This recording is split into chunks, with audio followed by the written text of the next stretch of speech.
end of August, I spent some time at the Mababe River Lodge.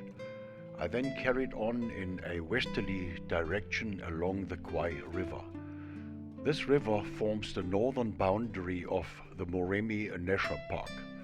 There are no fences, and I expected to spot the same game as in the national park. The destination was a campsite at KHWAI Safari Grounds. As the campsite is situated at a side arm of the KHWAI River, there were always friendly neighbors around for whom the availability of water was essential.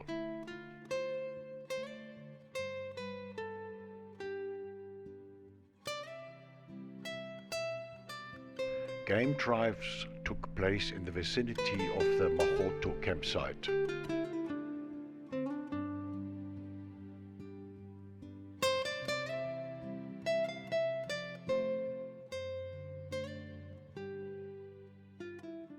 Viewed from above, the area looks like this.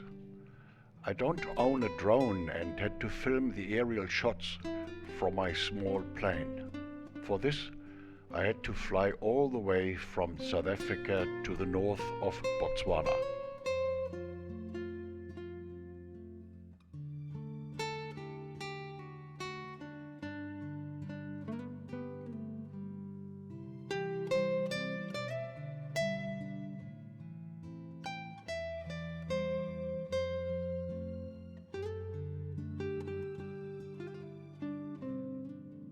This is the first day at the KHWAI River. To be more precise, it's the first afternoon, because I only arrived during the course of morning. I have been previously here, but further east. Let's see whether I can recognize the one or the other place. And let's see what the game drives will have in store for me.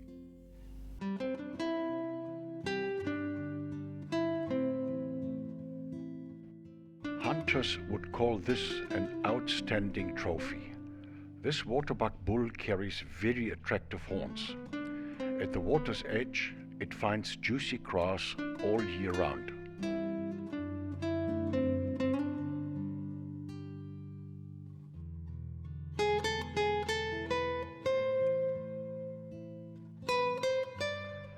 Elephants don't drink water through their trunk. The trunk is used to suck up the water and then squirt it with pressure into its mouth.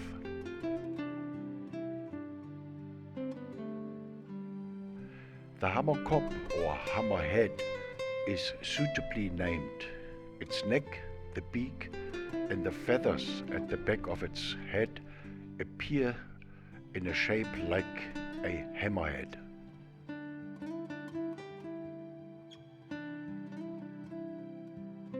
The male reedbuck has about the same shoulder height as an impala ram.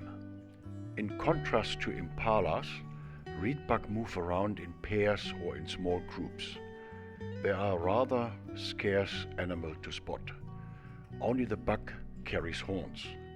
They prefer the proximity to water.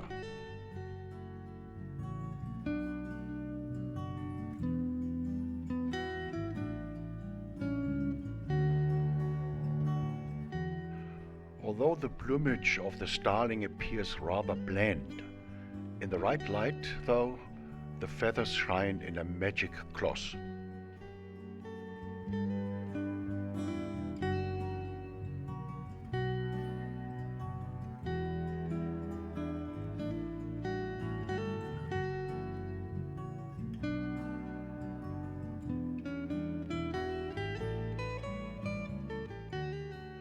The trees in the background show some green leaves, which could be of interest to the elephant. This doesn't seem to interest this elephant, as it finds ample juicy grass at the river's edge.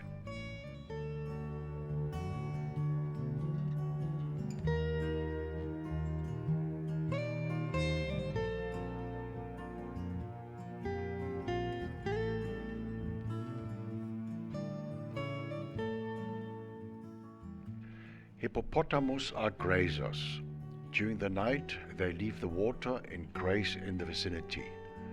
An African legend tells the story that during creation, the hippo was given the task to cut grass for other animals.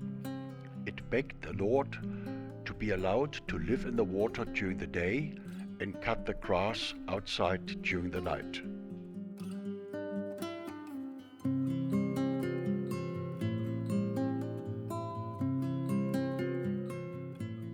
Waterbuck cows don't carry horns. They are moving about in small groups, especially when pregnant.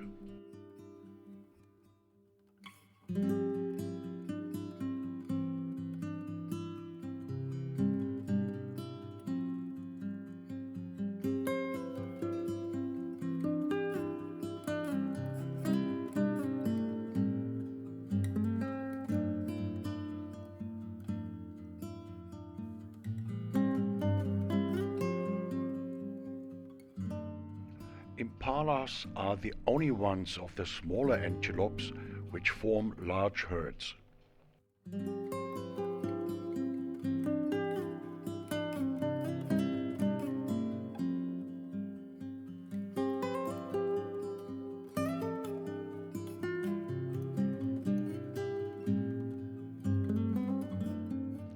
In contrast to the family groups of elephants, the bulls could be observed around the clock at the river's edge.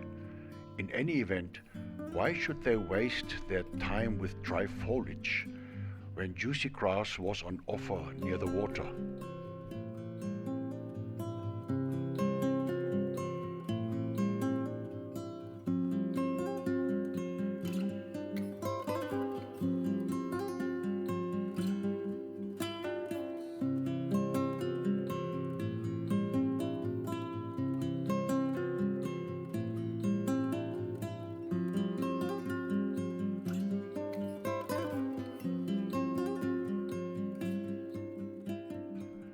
The shore is muddy and it cannot be avoided to pull out grass with muddy roots.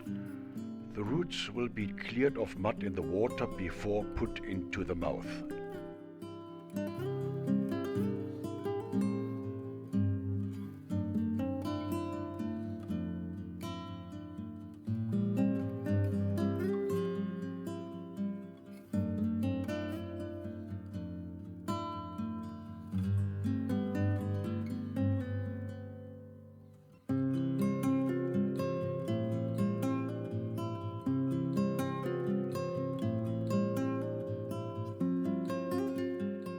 The carmine bee-eater is next to the lilac-breasted roller the most attractive bird in the area.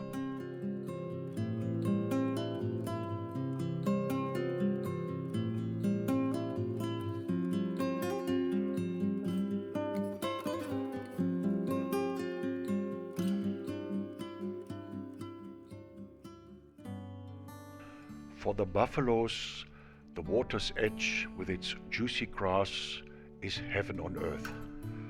Large buffalo herds, animals of up to 1,000 heads, would not find sufficient grazing here and preferred to migrate at the beginning of winter to the large grazing grounds in the north of Botswana.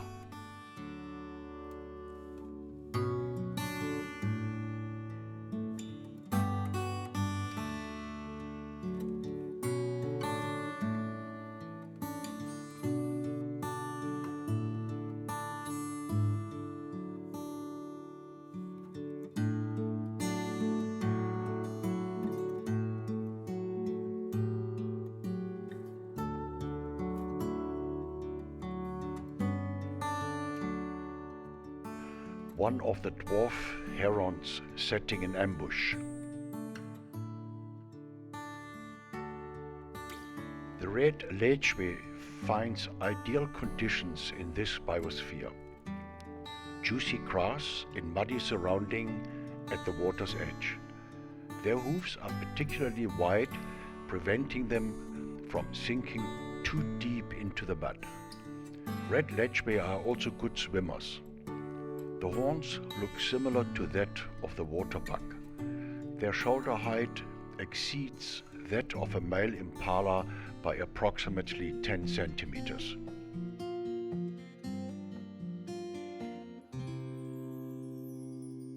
The prize for the longest tail goes to the magpie shrike.